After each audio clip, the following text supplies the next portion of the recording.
Do you know there was going to be a wax museum at Disneyland? Yeah, it's not there, but it's been replaced by one of the most popular attractions ever. Find out what that is on today's Annual Pass.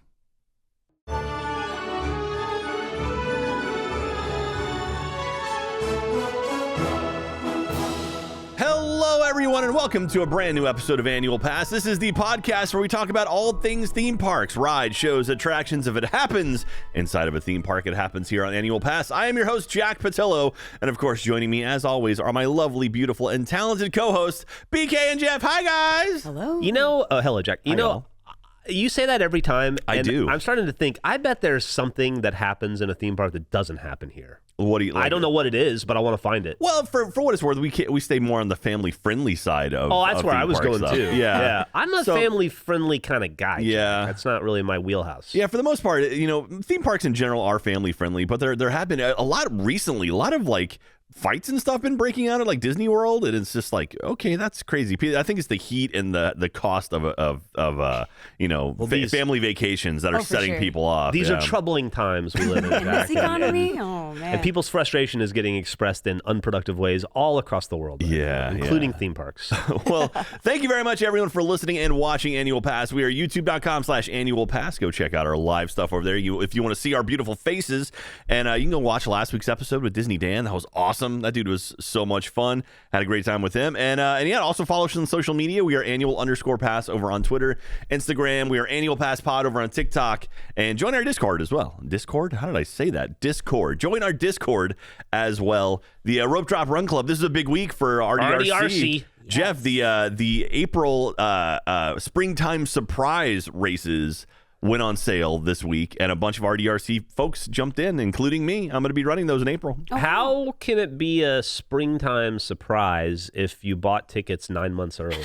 Yeah, that is true. Well, I guess they have to, know that enough people are coming for it. I'm not sure. You get to buy stuff way early. Yeah. We bought marathon stuff for... It's surprise, if you want to do this, you got to plan a year ahead. Yeah. We bought the marathon weekend stuff. That was in March, I think we bought that. And that was 10 months in advance. I don't know why they have to do it so far in advance, but... I didn't know you bought tickets for these things. I thought you just showed up. Oh, really? Not only do you have to buy tickets for these things, but I think they're limited. You have to get in and get lucky. It's like trying to go see a Marvel movie on opening day. It's you got to put work in to do it, to paying them so that you can then go run around their park. It's a wild racket athletics. Beaks, I spent 3 hours trying to get my they're called bibs, the racing things you wear. They're called bibs. Oh, the numbers. Yeah, the numbers. Yeah. I spent 3 hours trying to get mine for marathon weekend for the one coming up in January. Did you get it? I got it. It was basically everything broke because everyone was flooding it trying to get to it. Okay. That everything the servers crashed and they had all kinds of issues, and so it was waiting for them to come back up, and then it was a nightmare. And what does that bib cost? That one, so I'm doing the Goofy Challenge, which is all 4 races. So there's a 5K, a 10K, a half marathon, full marathon. So you're running about 90 miles? 46 and some change. I was thinking kilometers in my head. Yeah, 40-ish. It'd be 80 something, maybe 70. 60, 70, kilometers. Anyway, more than that. That was, I think, $600 total. So, yeah. Do you get to enjoy the park? Yeah. Well, you're running through the park. Yeah, but do you get to Is it all enjoy the expenses park? paid? Do you get a free day? No, do you get funnel cakes? No, you don't get any of that. Wait, so $600 to do 4 races. to do 4 races. Does a winner win anything? Yes, actually. I'm not going to be a winner. But Okay. What do they win? I think, if I'm not mistaken, I think Ben, if you want to look this up, but I want to say the winner got a free annual pass or something like that. It was, but the people who win these things are professional runners. How much does an annual pass cost? Included? $1,200. So you're getting if you win the race, you're essentially getting a 50% discount on an annual pass. You had to pay $600 to get in. Pretty much, yeah. So you say you get to enjoy the parks, but so I'm Jack. Okay. All right, hold on. You're Jack. Dill hole. Okay, got it. All right. That's old Jack. Old please. Jack. Right. Sorry. And I'm not. This isn't marathon day because I'll be tired. This is day 3. I've done the half marathon. Okay, you finished half marathon. There's a lot of daylight. Still left. sore, but still doing sore, okay. but I'm feeling okay. Yeah. I'm feeling really accomplished. Yeah, the races start through. at 5 a.m. That'll only be done about 8 a.m. So 8 a.m. you cross the finish line on the dot. Ding! 8 a.m. Jack crosses. I didn't win. That's cool. It was an honor just to be in the competition. Then you're like, can you then say, oh, it's 8 a.m. and I've done my race for the day. I'm now going to enjoy Disney and stick around and do all this stuff? Or do you have to get out? I mean, if you have a pass, you can go to Disney. Wait. You gotta get a pass? You're paying $600. This is what I'm getting at. And you're not getting a pass. Free entry into parks. Come on now. Come on. You're not going to get And what's a pass free. cost? I mean, for a day, you're looking at about $130. Yeah, like $130 for a single park. For a single park. But I've got an annual pass, and so I just get in. you have to make a reservation for that day. Yeah, that's true. That's the whole thing as well. No Genie Plus, no Fast Pass. This is wild. This is... It's a wild economy. Drop running crew have a lot of tenacity and. Hey, the RDRC is awesome. I love the RDRC. I love the RDRC too. I just am. I'm just more amazed at how hard Disney makes it. Well, I mean, it's a race. I mean, like any race is going to be like that. Like you can't... but you've already given them $600, and you showed up at 5 a.m. to their park, and it's cool. They opened it up, and they got. To be fair, the race starts at 5 a.m. So you showed up at about 3:30. Oh my God! Yeah, you showed up at 3:30 in the morning, and it's cool. What do you eat at that time? Peanut butter sandwich. Yeah, I told you make a peanut butter sandwich. You need some protein. You need some energy. You're on a special diet, I'm sure, for the race to make sure you get the right nutrients. You're right. I'm sorry. I wasn't thinking far enough ahead. But you're like, it's cool. They wheel out like Donald Duck to say like race or whatever. But then they're like, then you cross the finish line. You cross the finish line, and then Goofy's like, get out. No. For what it's worth, all of the big four are all there, like at the start, and like it's great. They're all like, "Hey, well, welcome everyone," and then you go run, and then throughout the race, like about every mile, they have like different characters spread around. Well, that'll keep me going. I say, "All right, hold on, if you make it to the end, we got power line." You'll appreciate this because it'll be like Max. Like Max will be out like for photos, and they'll have like Darkwing Duck will be out, and like they have characters they don't normally bring out, right? That you can then get photos with throughout the ride, or throughout the run. It's just the fact that you don't get free entry into the park after that is just wild to me. Well, I can't even get on the people mover after 10 miles. The last thing you want to do is move your own people after you race. Thank you. To be fair, the only reason it was so expensive because I'm doing all four. Like individual races are about like 120, 130, something like that. So it's like if you're doing. So the cost of going to the park. Basically, I mean. But no rides. I'm still trying to understand this, y'all. For what it's worth, if you are doing the marathon and you make it to Animal Kingdom's the last park you go through before you finish. Or I guess Epcot. The best for last. But it's one of the last ones you go through. Epcot. And if you get there late when it's open, a lot of people will go run and they'll go run over to Everest and ride it and then jump back and continue running.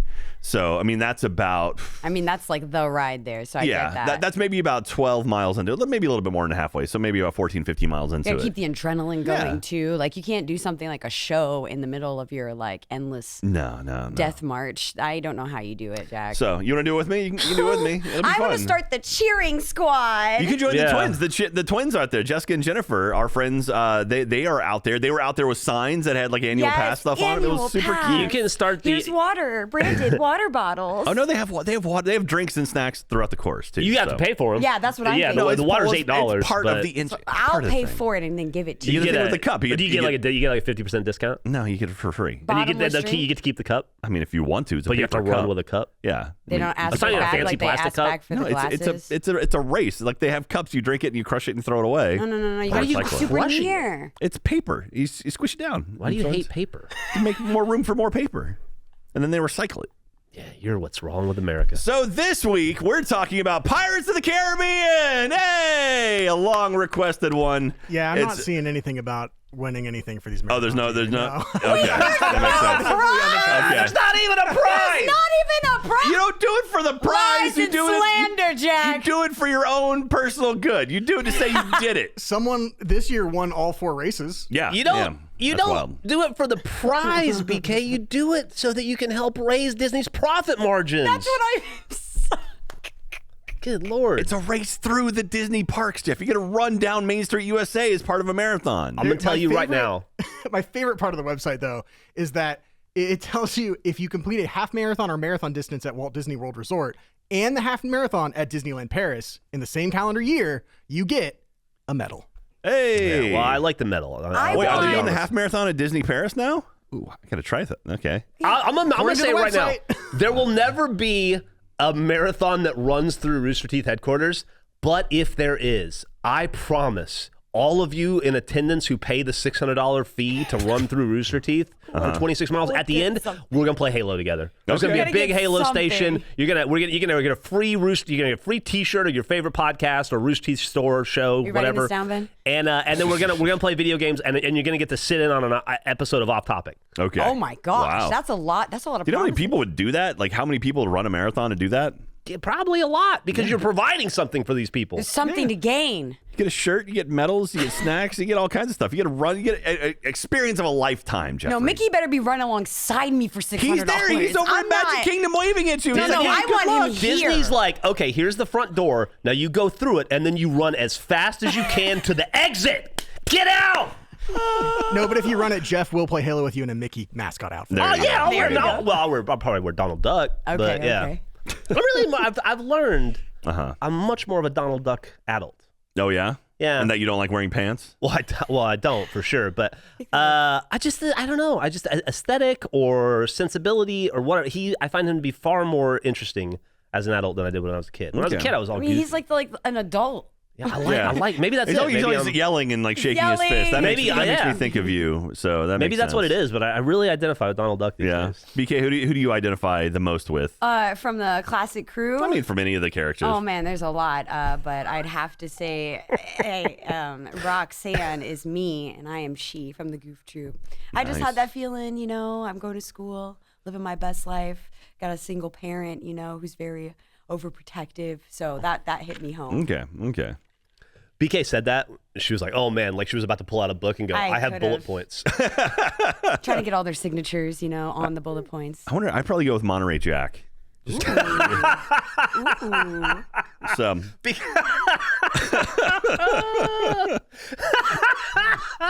That's perfect. Thank you. That's great. Thank you. Jack loves Mexican food. That's true. Monterey Jack cheese, big in Mexican food, and also his name is Jack. Yeah.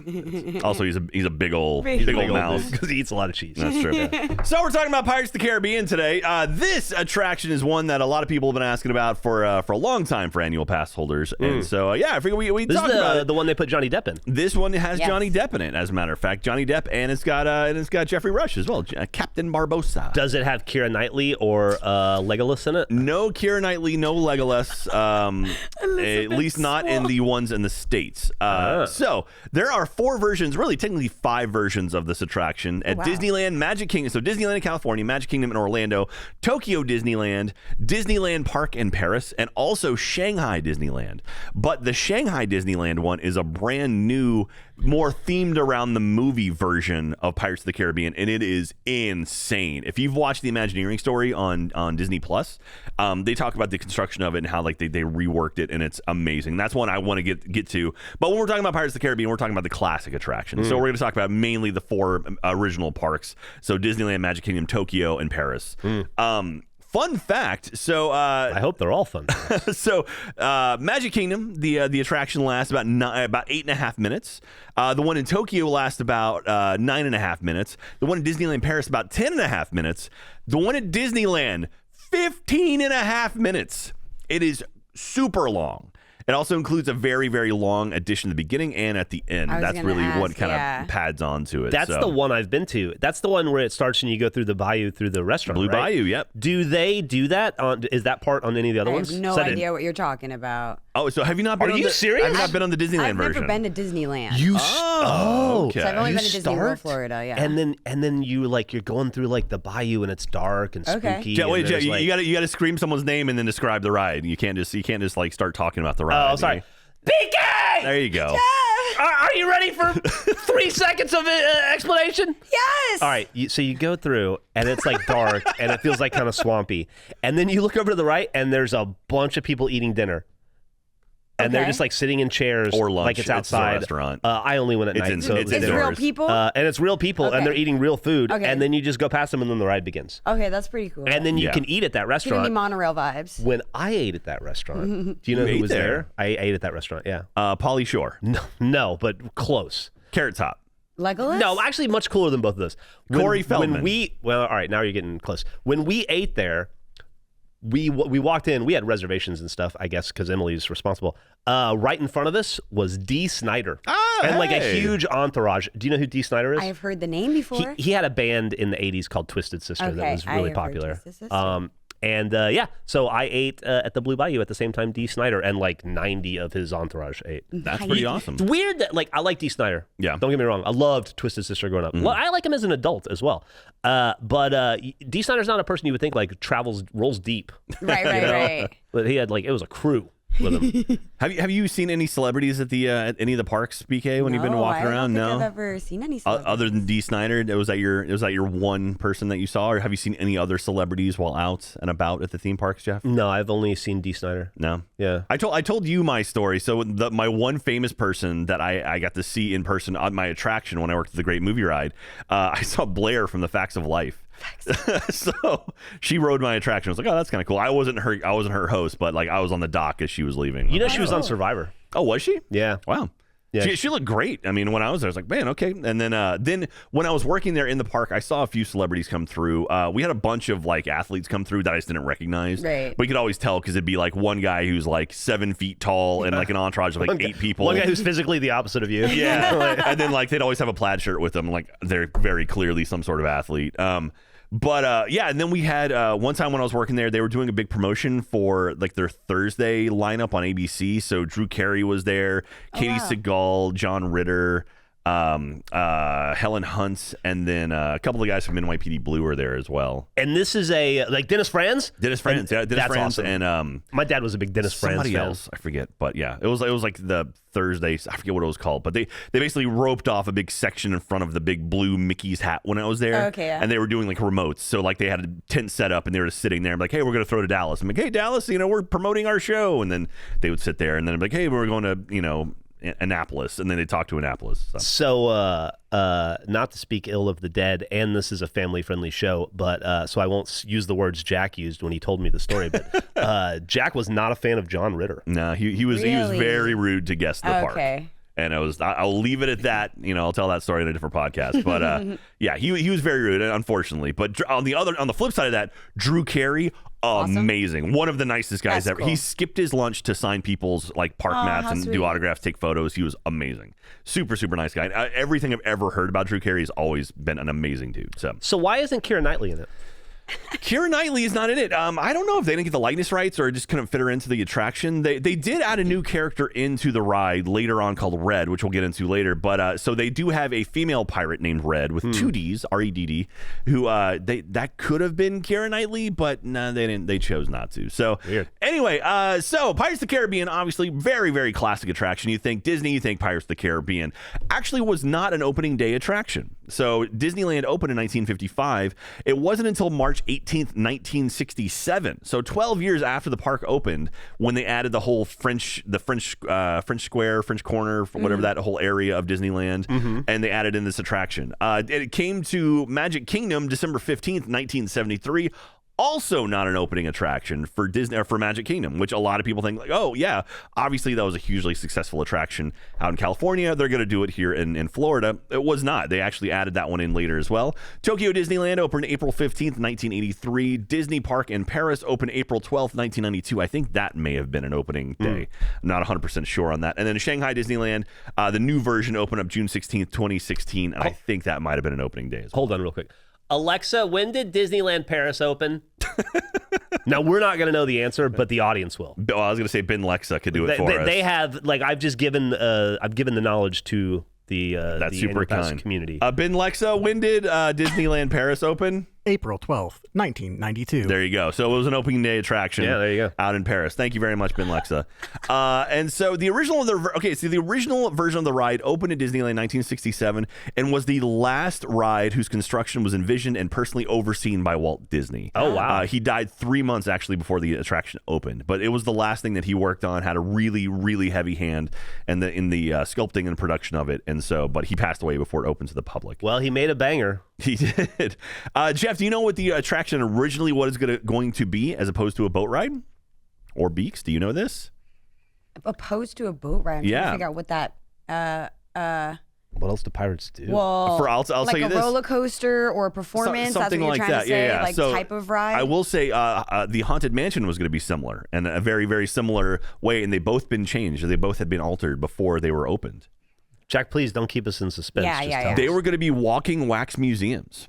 So the Pirates of the the Hall of Presidents, kind of? Well, Hall of Presidents is actually just, like, an attraction you sit and watch. No, it was going to be a wax museum where you were going to go through and it was going to be like scenes from like piracy, like back in the day. So imagine walking through Pirates of the Caribbean. Lame. Yeah, not as cool, Why right? would they do that? Well, who thought that was a good cheaper. idea? Well, okay, you so- got roller coasters, performances, a castle, and you think I'm gonna walk through statuettes? This is the early 60s. Yeah, people walked a lot more than Oh, the you're 60s. right. Oh, They just- shoot. Yeah, there were no big people back then. Back in time, it's way before my time. So one of the big things was, audio animatronics weren't a thing yet. It wasn't, like the Great Moments with Mr. Lincoln was kind of the first real animatronic.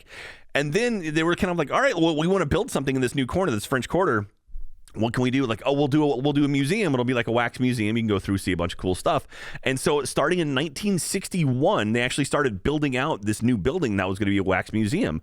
Ultimately, that got canceled, but they did start building it. So they actually did start building this whole area. Ended up, I think they leveled it and used that same space to build the attraction as well. I wish they made it like the real French Quarter, and there's just like dudes walking around with staph infections. And there's a guy beads everywhere. asking for Like change beer who fell and asleep on a piss. bench and got rolled, and then there's people telling your fortunes every 3 feet.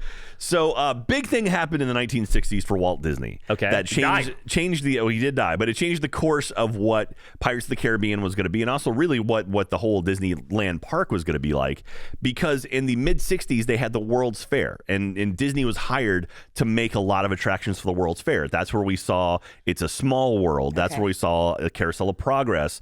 And so they kind of used other people's money to develop new technologies that were then repurposed to use in their parks, or in some cases just lifted from the World's Fair, put inside the park. Like, the It's a Small World attraction, actually, they just took it and put it inside of Disneyland. and Carousel of Progress, same thing.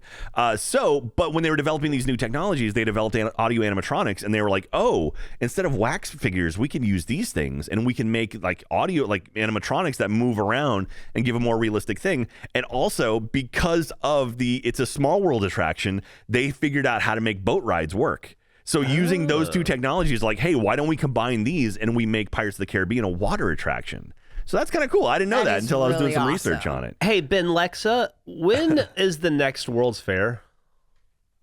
I think they're called the World Expo now. Thank you, Ben Lexa. He'll look that up, or they'll look that up. Mark Davis, he was the Imagineer behind Pirates of the Caribbean. Like a lot of his design and sort of his drawings and his ideas are what ultimately ended up becoming Pirates of the Caribbean. So he would basically draw out a scene, like a very cartoon-esque kind of scene, where it's like a pirate like pulling a mayor out of a well, and like him spitting water, and then they would then create those as actual things. So really, Pirates of the Caribbean, instead of a sort of a narrative flow, it's just kind of scene after scene after scene, and they've kind of linked them together to tell kind of a story. But really, there was no through story, and it wasn't until they had the new Johnny Depp edition they kind of added a narrative to it. Ben has an answer, Ben but real Lexa, quick, this is not the Mark Davis I played D&D with in high school. No, okay, I just imagine making not. sure. The next World Expo will take place in Osaka, Kansai, Japan between April 13th and October 13th, 2025. We should go. Ooh. Osaka. Okay, we can go to Japan. We I'm should fine do with Japan. we should do a whole podcast someday that's just about the World's Fair. That'd be cool. About how it went from like the most important globally shared event to the internet making it all irrelevant, I guess, essentially. But it's still going. It's interesting. I wonder when the last big World's Fair was. I wonder how often they take place, actually. I'm going to say they're like every 5 to 10 years. I don't think there's like a rigid timeline. I think that it kind of bounces around. But it's interesting, right? Like the World's Fair was like how we shared technology and culture to other parts of the world. And not we, how we as a global community shared with each other. And then it just declined in relevance over time, in my lifetime even. Yeah, it is interesting because you think the World's Fair, you think like the World of Motion, all the stuff that Disney built for those attractions. You think like showing off automobiles, dude. Like, you think of the Ferris wheel. The Ferris wheel was invented for the World's Fair. Yeah, you think of Pabst Blue Ribbon and like which got the blue ribbon at the World's Fair. Like the last World Fair was in Dubai, and it was October 21st until March 31st, 2021 to 2022. Okay, so about every 5 years. Yeah. 34 years. Okay. And not to get distracted. So let's go to Osaka in 2025. I would like to. All right, let's do it. Let's make it happen. So also, this was the very first attraction, too, to have the majority of its ride outside of the park. So a lot of the attractions within Disneyland were all like contained within sort of the outside edge of the park.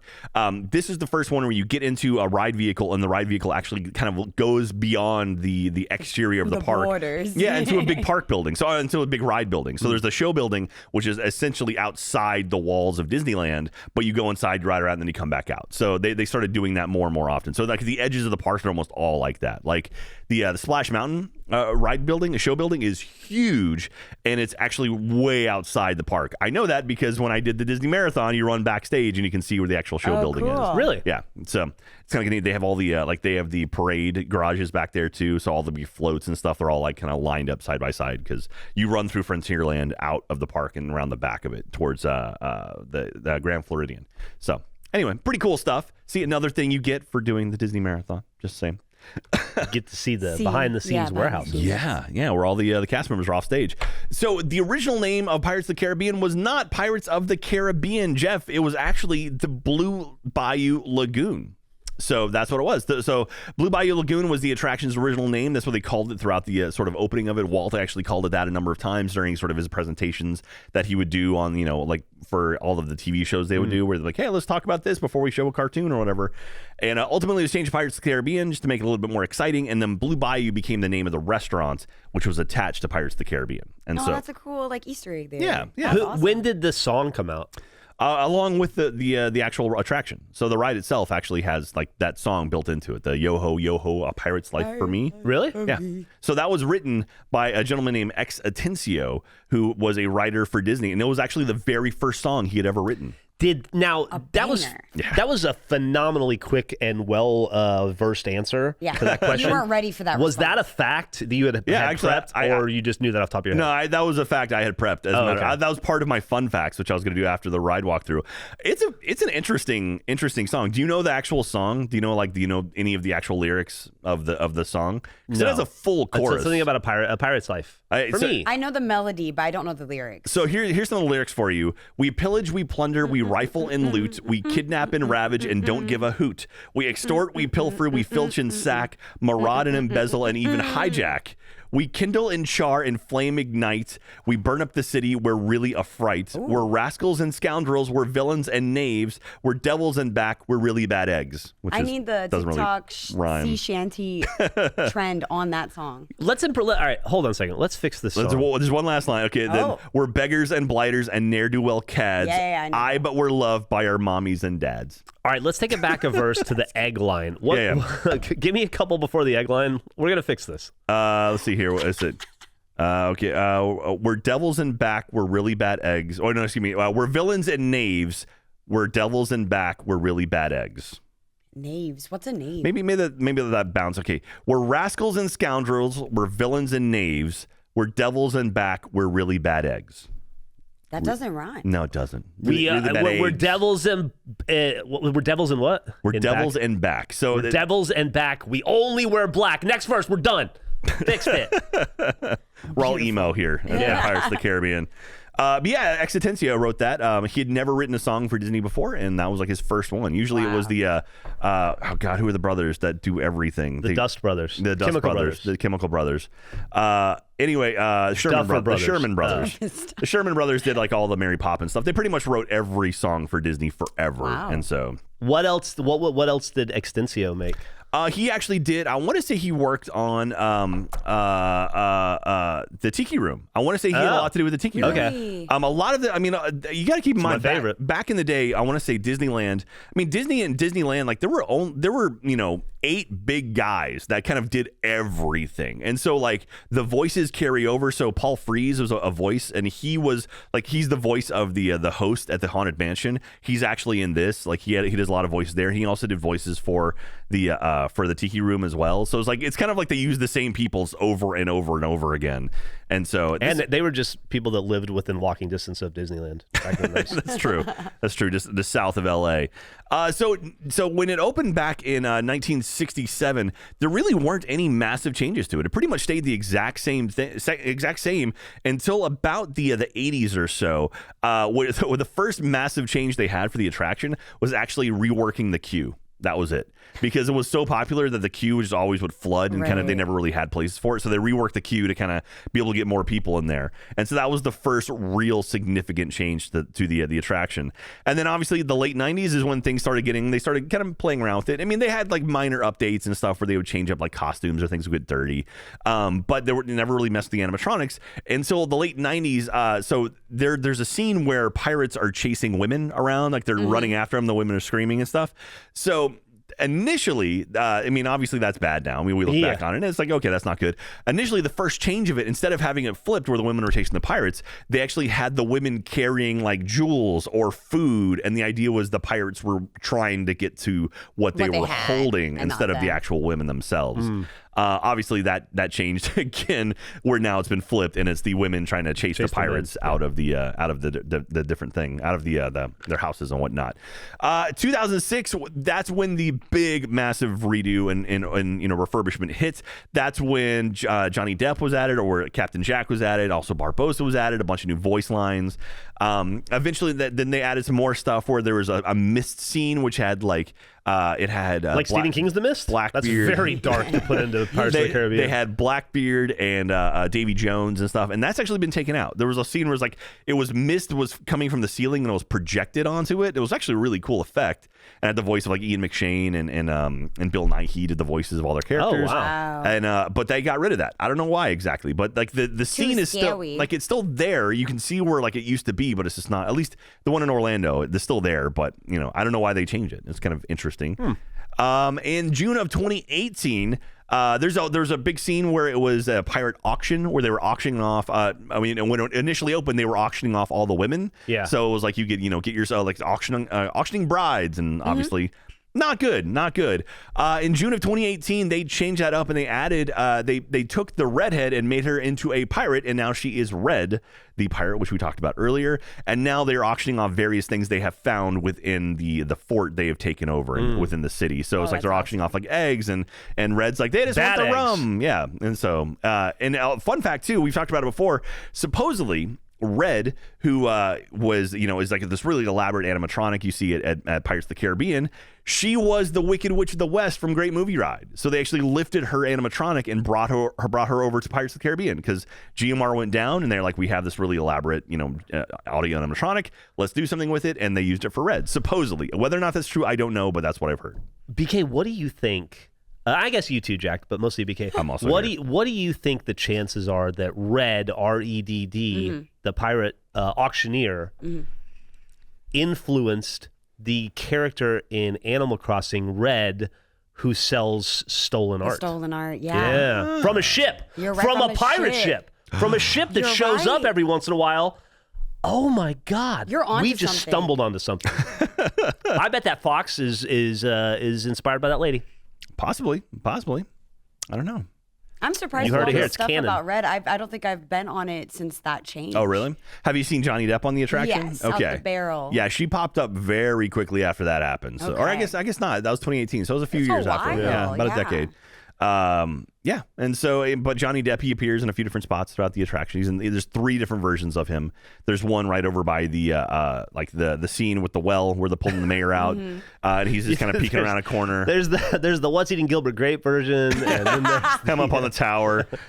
No, so it's like it's him over by the well where he's looking around and trying to figure out what's going on. There's one where a guy's like he has a treasure map and like Johnny Depp's head's poking up behind him. He's like, ooh, oh, that's the Chocolat version. Yeah, and then at the very end where he's sitting in like all of the treasure which he's amassed, that's him talking and saying we've done it, and he sings along. Marco version. Exactly. I thought he pops up out of a barrel.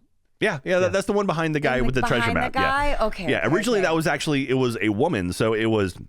The guy sitting down actually had like a dress that he had captured, and there like a woman's head popped up behind her, like really creepy. And then they changed the woman to a cat for a while, and instead of having a dress, he had a bunch of like alcohol. He's known as the gluttonous pirate, and so now he has like a bunch of like food or he had a bunch of food and stuff and wine they have like and names whatnot. and stuff. Like I'm learning so much. Yeah.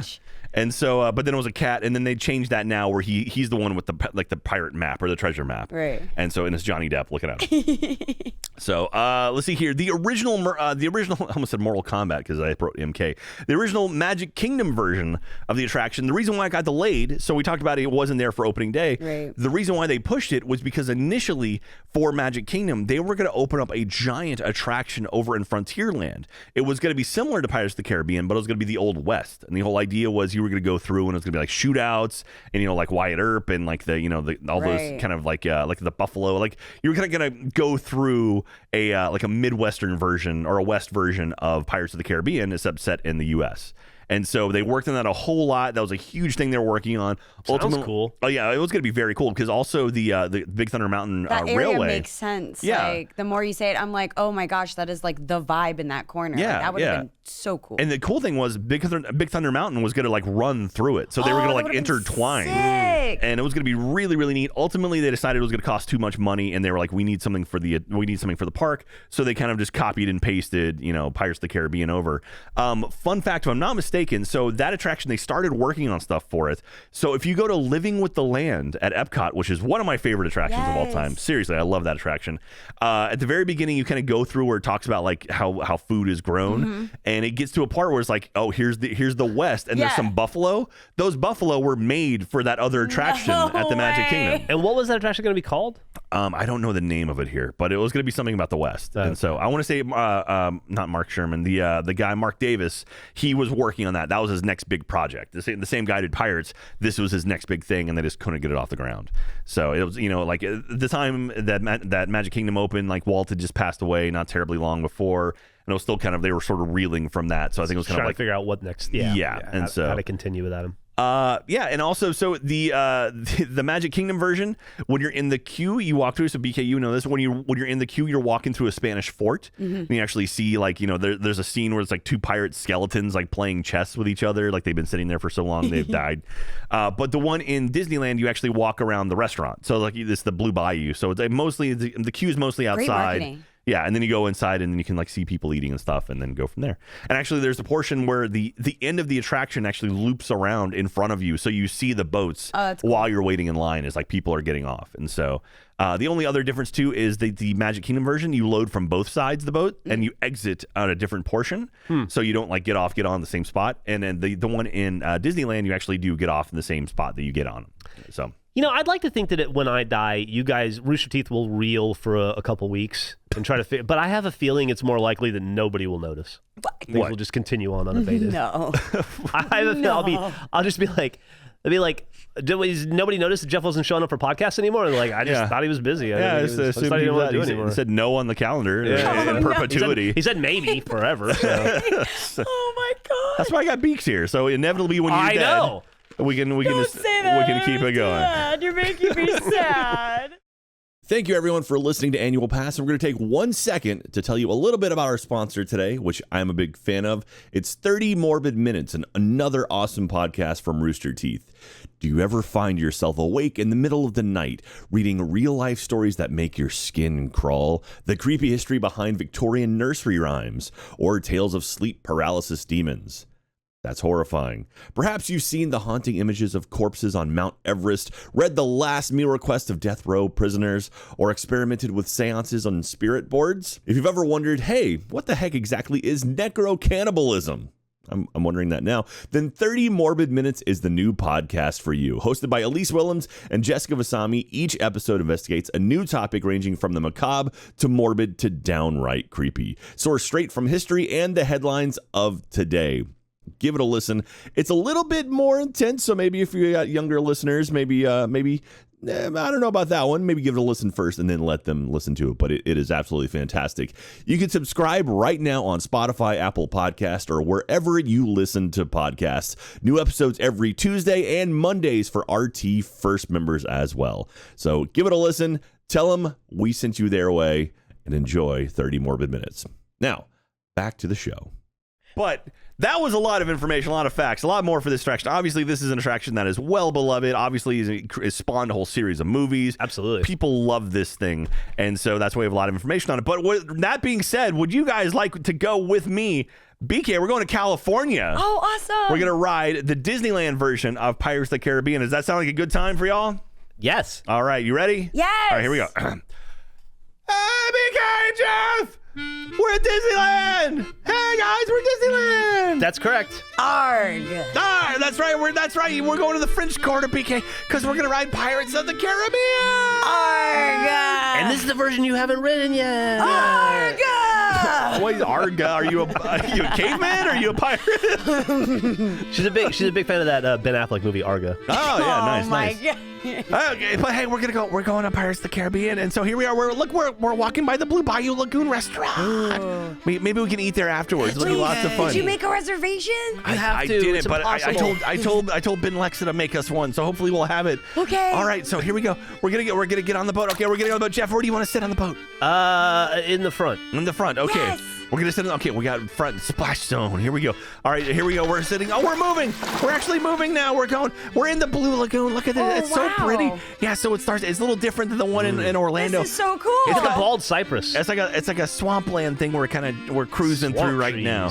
And look, there's fireflies. There's you guys. Datura. Don't eat that. It's poisonous. There's fireflies, and look, there's a little cabin, and there's a dude. He's like rocking my back and forth. goodness. Jeff, you could do that, Jeff. Dude, that's what the witch houses in Minecraft look like. Exactly. Maybe that guy's a witch. We don't know. All right, so Jeff is starting to get a little bit spooky now. It's getting spooky and kind of creepy. And now we're like, oh, it's like skull and crossbones, and he's talking to us. Ah, That's dead not man good. tell no He's tales. a dead man tell no tales. I always get scared at this part. It's so creepy and spooky. He's like talking to you. It's like the skull's moving. And Jeff, we're gonna go down a slide. You ready? Yeah. All right. Whee! All right, now we're in some caves, spooky caves. Those are spooky. These are where the pirates take all their plunder and their booty. And the booty. Yeah, they take it all there, and that's where they hang out. And it's like, whee! Whoa! Going down a little There's thing. a lot more movement in this. That guy's scared. Splash. Oh, look at these caves are so pretty. beautiful. It is It's so nice. So majestic. love all this water and stuff. It's very It's nice. making me feel like I'm in the Caribbean. I see no actually. stalactites. And stalagmites. But look, Jeff, you can see where this is where the pirates died. They were They're protecting their skelly treasure. Oh yeah. They were protecting their treasure.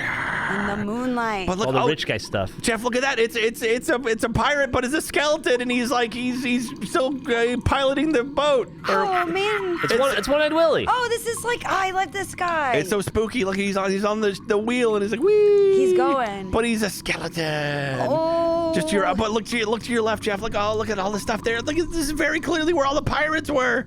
It's so cool. I want to be a pirate, so much Jack. neat Yeah, stuff. Can I take some of the stuff? No, don't get out of the boat. Pretty nice okay, sorry. accommodations. Stay in the boat. Okay, Oh, look. yeah, it's look still at the moving. bed. Do you see the skull? You see the skull above the bed there, Jeff? Dude, that is cave luxury. Captain's That is a king-size bed. That is very, very nice. got a Captain's chandelier? And a piano. Yeah, but it's just It's got a underground. piano, you're right. Oh, that's so spooky, so spooky. Look, there's so much stuff under here. This is where they put all the pirates, like all the treasures and whatnot. So much treasure. Oh man! And so look at that. It's the chest from the chest. movie. It's Oh the my chest from the gosh, movie, and Jeff. the coins. Oh my I goodness. don't remember that. That's part. where the cursed coins were, Jeff. Do you remember the That's first why they're movie? skellies. Vaguely. And the monkey becomes a skeleton. Vaguely. You don't remember the monkey? Oh, pay attention, I remember Jeff. a fight scene. Oh man, there's lots of fight scenes.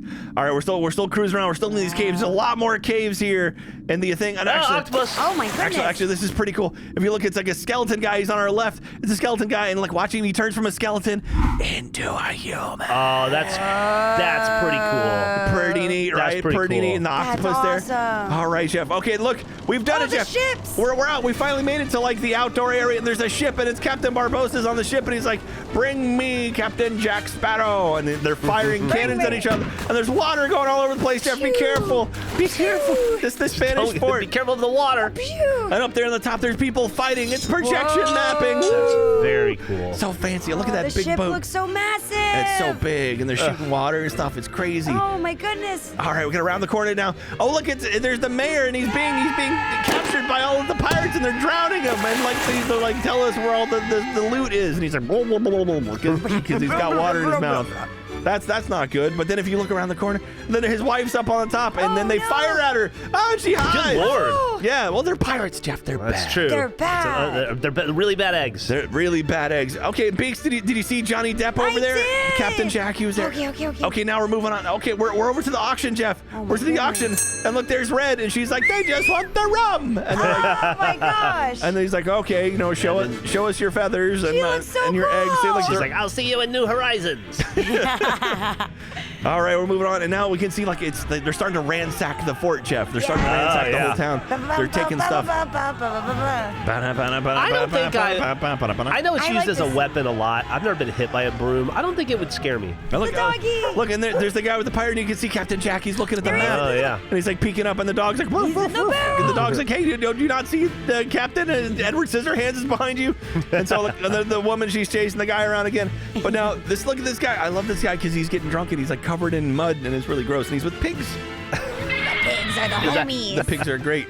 And now, like, But he's not the gluttonous pirate. we've advanced on, and look, it's the donkey There's the donkey. singing. Oh, it's the donkey from Shrek. Yeah, it's a donkey. It's Donkey from Shrek, except he doesn't speak English. And they're singing, and the dog's there singing, but the whole town's on fire, Jeff. Oh my That gosh. dog was from Lady and the Tramp. I don't know if you recognize it. I didn't. There's a lot of cameos in this Wow. ride. Was that Pongo? Wild. So look, Was was this the lady. feet? look at it. It's all on fire. It's so crazy. It's so much fire and flame. It is. The village is burning. And look at that. So It is the homie with the feet. yeah, so the guy, he's got his foot dangling above us as we go underneath him. You should charge for Ew. that. Check his wiki feet page. Oh look, okay, now it's the jail. Jeff, it's the classic scene in the jail where the pirates are trapped and they're like, come on. I can't whistle. Yeah. Oh, that's pretty you go. good. There you go. Oh, wow. And so they're trying to get the key, and the dog's like, oh, he's got "Ruh-roh." he's got the key in his mouth. Okay, we're moving on. And now look, Jeff, we're in like, this is where they store all like the TNT and everything. Oh, yeah, Oh, under that- King's Landing. That's Yeah, not exactly. a good place. Yeah. And so like, and then there's Where's the infrastructure? and look, the stupid pirates are shooting at each other with all this TNT. That's super dangerous. Then there's fire and there's smoke and stuff. Things are gonna blow up. Everything is smoking and scary. Don't shoot. Let us get out first. Wait, Look, wait. it's a hidden Mickey. Hidden Mickey. Yeah. Oh, that is a hidden Yeah. Mickey. That's cute. Why are these pirates firing guns around all this gunpowder? That's just silly. That's not smart at all. No. Look, and we're rounding the corner, Jeff. And look who it is, Jeffrey. Hey. Who is it? It's Captain Jack. Jack Oh. Sparrow. And he's like, I found this Hi. stuff, and he's like surrounded by all the goodies and all the monies and gems and doubloons and everything. And he's like, and really bad eggs. Look at Drink the up me hot as yo ho. Yo ho, Yeah. yo ho. And now what? And now we're going up the ramp all the way back up Why to are the we top. going up? We're going back up. Oh, the other one doesn't do this. No, this doesn't do this. And then we go up, and now we're just kind of lazily cruising around a little bit, and we can that's see nice. look, there's the queue. We can see all the that's people the waiting in line. line, and they can see that you don't actually die on this attraction. This is what you you get with that live. extra 7 minutes. And then there's a bird over here who talks to us on our right, and we're looking at the bird, and the bird's like, and then a little bit further on, you see more people eating and stuff. bird. And then we get back to the start, and this is we where we got are on. done. We did it, you guys. What an adventure. Arg. We rode Pirates of the Caribbean. That is such a longer version than the one in Magic Kingdom. It is wild how much longer it actually is. But yeah, we did it. We finished Pirates of the Got our Caribbean. money's worth. And we saw Animal Crossing characters, and we saw the Jack Sparrow. Uh-huh. We saw Lady from Lady and the Tramp. We saw the Wiki Feet founder. Yes, we saw did. who else? There were some other characters. There's a whole bunch in there. There's a whole bunch in there. Tons. Yeah. So, fun fact. Obviously, this movie or this attraction ended up becoming a very, very successful movie franchise. I think they've made 5 now, and they're about to reboot it with a 6th. Yeah. I have a lot of friends that don't know that the attraction was the inspiration. So Oh, really? I get so angry. Like all the youngies are like, "Oh, this is the movie, so they made a ride." I'm like, "No. Let's get it straight." Do they feel the same way about the Jungle Cruise movie? Yeah, probably. Yeah, I will say, if you do rewatch the original Pirates of the Caribbean movie, There's so many scenes. It is littered with stuff from the ride. Yes, Like yes. there are so many just direct one-to-one call-outs. 100%. That's great. Like my favorite one is when Captain Jack is in jail and they have the pirates who are trying to get the key from the dog, and Captain Jack says that dog is never going to move, which is It's great. so good. It's great because it was an animatronic and it stayed there for 100 or 50 years or whatever it is now.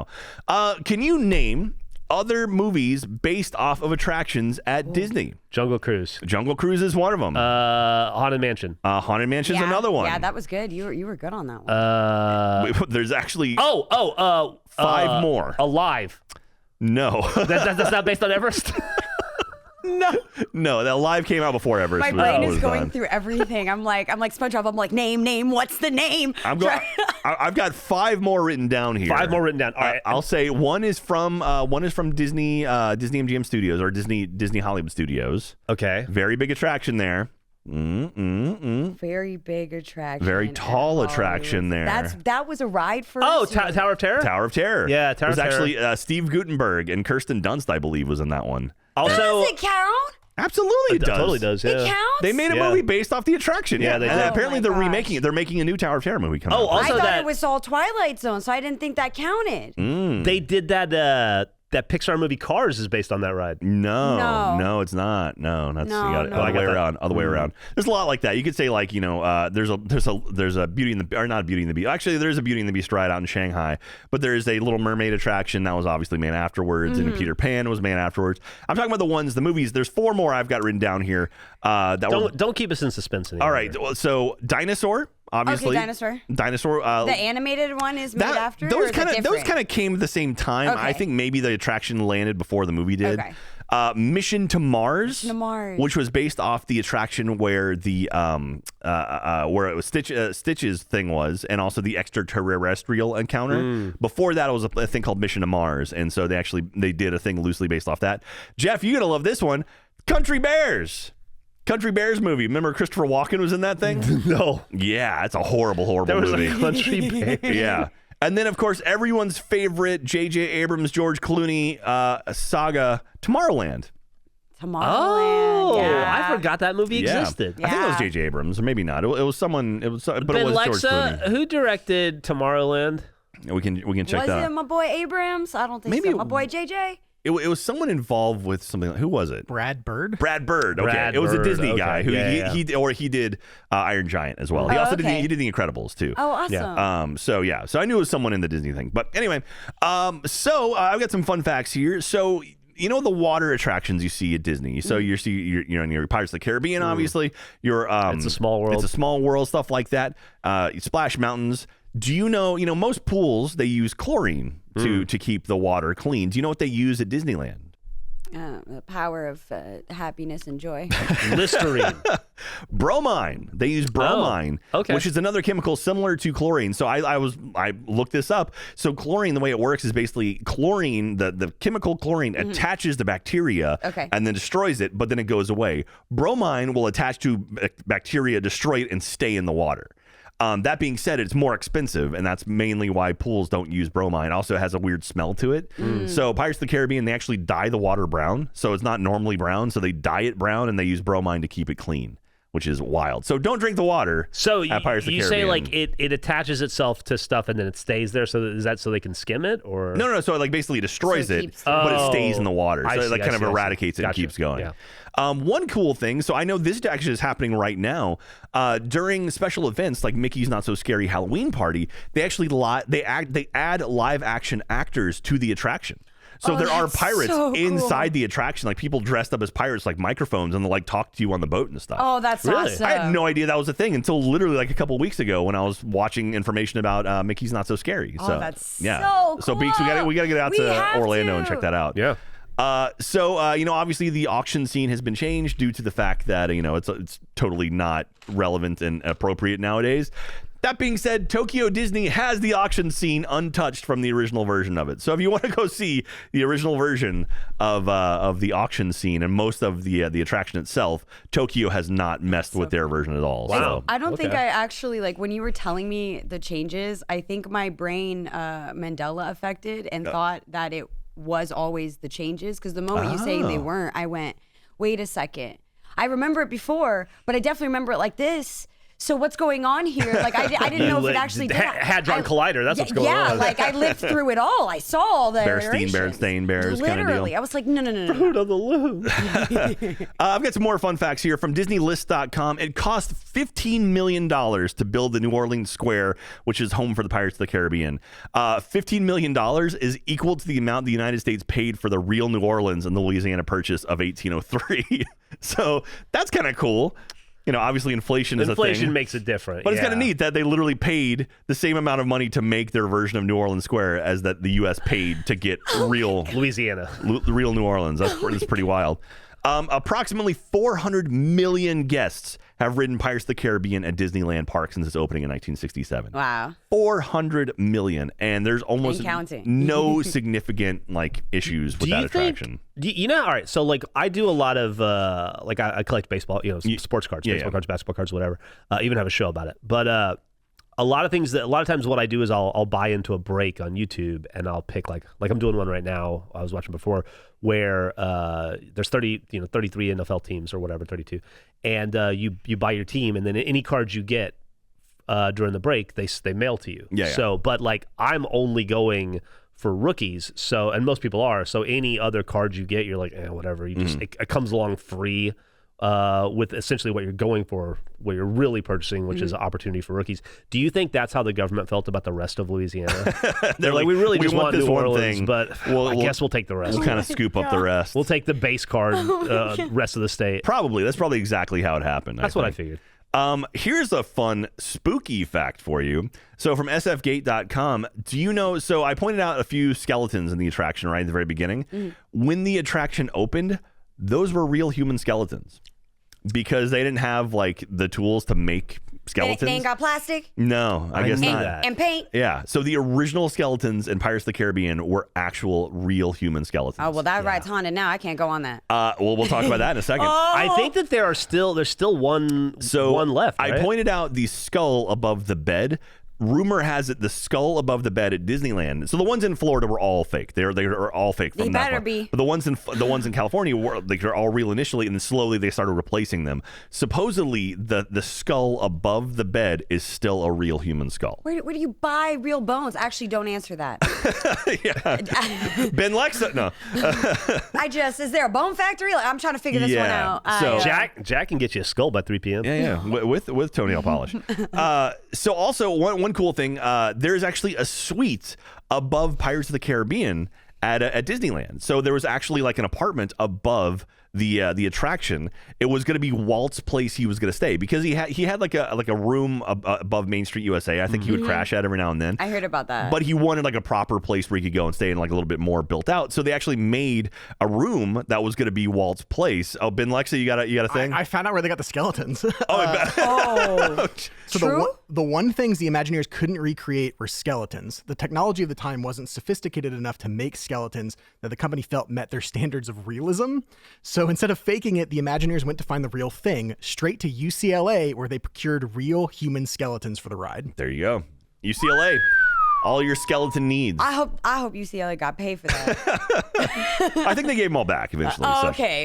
Except for one. I was talking about the apartment above the attraction. Is it a suite? Is it an apartment? It's a suite. So it's a nice place. It's not built out. You can live there, but it's a place you can crash. I would say rent that out. I want to. So obviously Walt Disney passed away before the attraction opened, and so they're like, well, they still built it out, but no one really used it. And eventually they converted it into a gallery where they would have art and stuff up there. Oh, okay. But now it's been converted back to a suite, and they actually have, it's called the Disneyland Dream Suite. So for an ungodly amount of money, you can stay there. How much? It's I have huge, no idea. though. It's big, family of 5 type. I think that's what it is. It's all themed. So I don't know if it's been fixed up or whatnot, but I mean, now it's, but you can actually stay there. So it does have some use now. So how do you rent that? I don't know. I'm sure with enough money, they just, the Disney black market. You gotta... Yeah, I mean, do you go to Disney.com and then just search for most expensive hotel rooms? According to a quick Google I have here, the only way that you can stay in the Disneyland Dream Suite is to win it as a prize. I'll look more and see how you win that prize, but... So there are prizes for events at Disney. Just not for running. Yeah, because I know, you can stay in Cinderella's castle, too, right? Yeah. I'm sure, it's... I think Jay-Z and Beyonce stayed. Yeah, I was saying it's probably a prize, the prize being oh, hey, is your name Beyonce? Yeah, you can stay here. but for the I want to be that famous. For the average person, I don't think it's going to be easy to do it. But I'm sure if you have enough money and enough clout, you could probably make it happen. So Ben actually has some notes for us here. So Xavier Atencio, which is ex Atencio, he's the one who wrote Pirate's Life. He also wrote the script for Haunted Mansion and the lyrics of its theme song, Grim Grinning Ghosts. Oh, okay. So that's kind of cool. Awesome. His voice can be heard emanating from the coffin in the mansion's conservatory scene. The one says, like, get me out, let me out. And so he also... I love how much you two know what each other's talking about. It's great. It's great. It is great, man. I love it. Also, Mark Davis. So the canceled attraction was called Adventure House, which originally was called The Roost. The Roost morphed into Adventure House, which was, if anything, a more ambitious, where a sleeping bear snored so hard the ceiling pushed up and down, reusing the stretch gallery effect from the Haunted Mansion. Man-eating plants filled a bouncy floored greenhouse, and an animated kitchen was full of jostling, clanking appliances, pots, and pans, and those effects appeared in the Carousel of Progress at the very end, or really throughout the whole thing. Is that the attraction I was talking about? The one in Frontierland, Ben? Yes, I believe so. Cool. I believe that is what got canceled. I think in 2018 is a lot of the around where I'm hearing like that fully got canceled. Oh, and this thing was dead before. I mean, Mark Davis has probably passed away by now, because this was like when I'm Don't talking about. say that. We're the same age. Is this a secret attraction? We went to high school together. I want to say that Defunctland may have done a video on it, actually, or somewhere, or maybe Yesterworld. Like there's a video out there explaining the history of it. You should give it a look. Right. And what I'm saying is I think a lot of the information about Adventure House, something happened, because I'm seeing all these articles from 2018 that the Adventure House was that canceled project that morphed from what the next walkthrough of Haunted Mansion was going to be. Okay. And then it got canceled. Interesting. As far as I can tell. Okay. Ooh. And then also, so Ben pointed out too, there's a Sea of Thieves crossover as well. So if you play video games, if you like that, there was a free expansion titled A Pirate's Life, which is based off the Pirates of the Caribbean franchise. It's really good. It was released June 22nd, 2021, and the introductory mission is almost a 1-for-1 for the original Pirates of the Caribbean ride, with some interjections involving Jack Sparrow. That's pretty cool.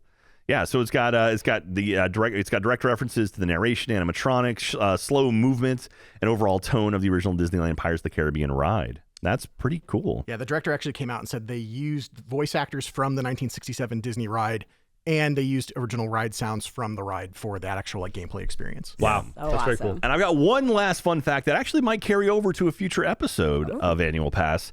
What if I told you that the Pirates of the Caribbean attraction at the Magic Kingdom is actually haunted? Don't tell me that. Is that what you're telling us, or are you just asking how we'd feel if you told us that? I go on that ride. We're going to talk about George the Ghost in a future episode. So George the Ghost supposedly was a gentleman who passed away during the construction of the ride and haunts the ride to this day. Jack, it sounds like we need to come out of retirement. Yeah. It's time for us to strap on the old haunting gear. Yeah. And go nuts. But you're not a fan of ghosts there, Beeks? I know a George of the Jungle. No, George Ghost. George the Ghost. Yeah, he's full blown. He's in the manual. Like they talk about him when you're training for the attraction. You have to say goodnight to him. You have to say goodnight to him every night, because if you don't, the next day the attraction has all kinds of problems. Are you serious? I'm serious. That is a curse. And we'll get more into like sort of Disney spooks and like spooky ghosts and stuff pretty soon. So I just want to throw that out there. Is George the Ghost? And if you know anything about George the Ghost, let me know. So, but yeah, that's let's see here. Okay, so now Ben says the suite above Pirates has now been renovated and is now called the 21 Royal and cost $15,000 to stay in. If you've seen the walkthrough of it, you'll understand why. I'm pretty sure it's what I've seen. $15,000 to stay at a place. I'm guessing one night. Bro, it's gorgeous. You could buy a car. You could buy a good car for $15,000. Well, you're doing this as like a family trip. This is like a lifetime experience for your child who likes pirates. Like the world is their oyster. Or you could buy 3 not so good cars. That's true. But yeah, that does it for our look at Pirates of the Caribbean. Obviously, lots and lots of fun facts and cool stuff about this attraction. Movies themselves, the first one was amazing. The second 2 were okay. The 4th and 5th one got kind of rough. Check this battle. I didn't even see 4 and 5. I fell asleep during the 5th one. Yeah, the 5th one had what's his name, Anton Chigurh in it, and so Jack the Sparrow. He was like a sparrow, and the 4th one was the one with Ian McShane and Blackbeard. But yeah, now they're making a 6th one right now. Supposedly, I think Johnny Depp just got signed on to make like 3 more. I mean, he better, because the mainstreamers aren't going to watch without him. Yeah, they're making a new one apparently with Margot Robbie as the lead actress in the movie, and so I don't know when that one's coming out or if it'll allude. I don't know if it takes place in the same universe as the Captain Jack ones or whatnot, but. Still sounds cool. I love Gore Verbinski did all of the pirate stuff, at least the first ones, and God, they're so good. I have a random fact about the movies. What's that? The movie that they go to the Fountain of Youth. I think it's the fourth one. Yeah. They were going to film it at the fort in St. Augustine, Florida, which is like near where I grew up. But St. Augustine was like, yeah, we're going to charge you way too much money. So they said, yeah, no, thank you. I'm sorry. But it would have been in the actual place. Oh, Did you grow up near near St. Augustine? Yes, I did. Really? Yeah. I used to live in Jacksonville for about 4 years, and we would go to St. Augustine like once a month. 100%. St. George Street is what's up. Yeah, absolutely. And that's where I would buy all my Smurf action figures, and then you could. I have very fond memories of climbing around that fort and like crawling through sand to get into little rooms and stuff. Yeah, very cool. Nice. Small world. As of June 28th, it sounds like Johnny Depp will not be returning as Jack Sparrow. So far, I think there's a $301 million price tag to get him to sign on for 3 more films, and that is just a rumor for now. Wow. I Okay. feel like there was he know his worth. I'm just saying. He made that franchise. Like, Right. it's hard to picture that without him. That's what I'm saying. So. But anyway, that'll do it for Pirates of the Caribbean. Now we've got a question of the week that we ask of you, the beautiful, beautiful pass holding community. And you guys go to roosterteeth.com and answer in the comments, and then we'll do it during our live stream, which I think we have a live stream coming up the 15th of September, which I think is coming up pretty soon. We got one coming up pretty soon, and we'll go through some of the answers that you guys leave in the comments during that live stream, and we'll give out some autographed park maps. So my question for you this week is, we've had a lot of movies based around attractions. And, like we went down the list, their Tower of Terror, your Haunted Mansion, your Pirates of the Caribbean. They're making a new Haunted Mansion, by the way. Ooh. Have you heard about that? Yeah, the Hatbox Ghost, it was classic from Disneyland. Jared Leto supposedly is going to be the Hatbox Ghost. What? I don't get it. Get him out of movies. Go back to 30 Seconds to Mars. To be fair, just don't get Jared Leto. He is a method actor, so maybe he'll end up trying to become a real ghost somehow. So maybe, who knows? Oh, God. I haven't liked him since my so-called life. So our next live stream is going to be September 13th. So if you're listening to this live or around the time it came out, it's going to be coming out pretty soon. It's at 2 p.m. Central over on youtube.com/annualpass. So come and visit us on the 13th of September, and we'll maybe show off some new merchandise and talk about some stuff coming out pretty soon. So anyway, my question for you this week is, what attraction needs a movie? What attraction needs a movie based off that attraction? I think we may have asked this in the past, but I want new answers. Give me some new answers. So what attraction would you pick to make a movie out of? We've done a whole bunch. I think we asked this question a long time ago, but I'm asking again because I can't think of another one right now. So let me know what you think. And and also we have some mail here. I got some mail sent to us. So I checked the post office, and we got some mail sent to us over here at Annual Pass, care of Rooster Teeth Productions, 1901 East 51st Street, Austin, Texas 78723. Jeff, you got a postcard there. What is that? Here we go. This is from this is Canada's Wonderland, which, by the way, looks lovely. Aw. Never heard of it. Have I? Maybe I have. Maybe. We may have talked about it. And it is it's from Tyler, Ryan, and Kira, and it says it's got a PS. Well, I'll see do the PS last. Hello, Jack, Jeff, BK, and Ben. Longtime fans of RT since RVB episode 13. I don't think you were alive yet then. Theme parks was so thrilled to hear you combine my 2 favorite things. If you're ever in Canada, say for a bathtub race, that's for me, you 4 should come at a cross-country flight here to Canada's Wonderland in Toronto. Wonderland. The Yukon Striker Coast. Ooh, that sounds cool. Yukon Striker. Held many records for fastest and tallest dive coasters. They also do a fun Halloween fest. Love all your work and the chemistry between everyone at RT. P.S. Eric sucks. I got one here. It says, hi, Jeff. Hi, Jack, Jeff, and BK. Love the show. I've been listening and watching since the first episode. As a big fan of Disney parks, I love hearing about all the history on Disney rides and attractions. It's also been fun learning about all the rides that are found in other amusement parks. I recently visited the Disneyland Resort in May and had a chance to take one of the Disneyland After Dark Star Wars night events, and it was an experience for sure, getting to see the park less crowded at night, filled to the brim with Star Wars experiences, characters, and exclusive foods and merch. I sent you guys a couple of park maps. One's a regular Disneyland guide map that is themed to the 50th anniversary of Main Street USA, our Main Street Electrical Parade, while the other's guide map for the Star Wars night event. I hope you enjoy these for your park maps collection. Would appreciate getting a signed park map in return, maybe even one from a Disney World park. Again, love Annual Pass so much. Always look forward to a new episode every week, and keep on doing such a great job. Your friend Jonathan, and Jonathan sent us these awesome. Oh, the Star Wars. Yeah, the Star Wars. Oh, that's cool. Now you got to get them pretty cool. Do we have a world map? Oh yeah, actually, yeah, Jonathan, I'll 100% send you a map, and you can actually see they've got it looks like a hollow. Yeah, the map is done like. like the hologram kind of stuff. So cool. And I will say, like, the snack stations say yum against, like, the resistance, which is pretty great. Oh, that's awesome. Thank you very much for that, Jonathan. That's super, super kind of you. BK, you got one over there? Yeah, I got one here. It's pretty cool. It says Worlds of Fun, Oceans of Fun. Ooh. It's pretty awesome.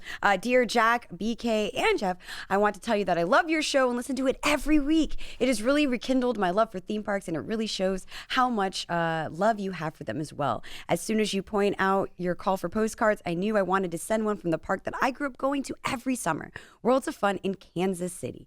I have a lot of great memories there, even if some of them are the reason I'm scared of heights. I hope you get to come out here and do a show about this place someday, and would love to meet you and take you around if you do. Thanks for a great podcast. Alec McElroy. Nice. Thank you very much, Alec.